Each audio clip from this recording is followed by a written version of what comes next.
Hello subscribers, welcome back to my channel. My name is Paul and I'm here to take you through various aspects of academic research.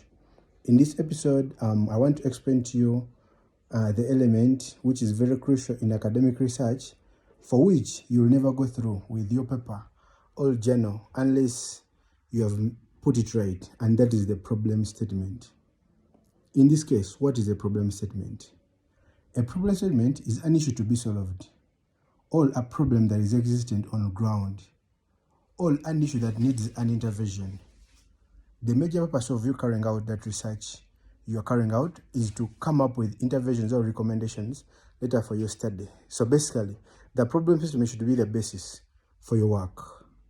So how then do you write the problem statement? The problem statement, first of all, is so much based on the dependent variable. In my previous episode, I talked about the dependent and independent variable.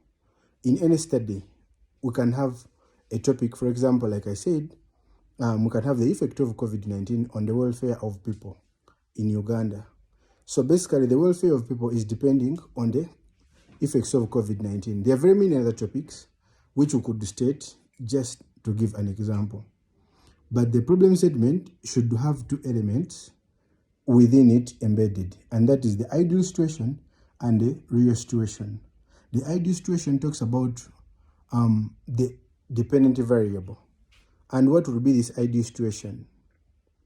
The ideal situation for various topics. For example, if we have a topic, policing land conflicts, we need to look at what would be the interventions that have been put forward, maybe by the concerned authority in solving this problem on the ground.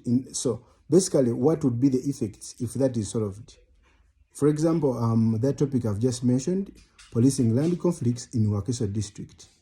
It would state that the police, as the Uganda government, has put up various interventions to make sure that land conflicts are solved, among which include the Land Act and the police, the Land Division Police, which is responsible for curbing cases of land conflicts. In addition, the government has put up various committees to ensure, like the Mugemere Commission, to ensure that these land conflicts are resolved. So that is part of the ideal situation. Then we shall have a breaking statement and say, despite these interventions, land conflicts are still prevalent in the mentioned area. For example, like I said, Wakiso. Then we shall need to give evidence of these land conflicts, and we say, maybe the police annual report 2022 stated that there are over 100 cases that were recorded in Wakiso district, which was more prevalent than other districts in Uganda. We could say that we also need to, in the problem statement, we also need to mention the consequences of not having these interventions. And so these challenges that have been posed by the problems of land conflicts or disputes have led to loss of life, for example, loss of money, and very many other things, just to mention but a few. So a problem statement is a very crucial element in our study.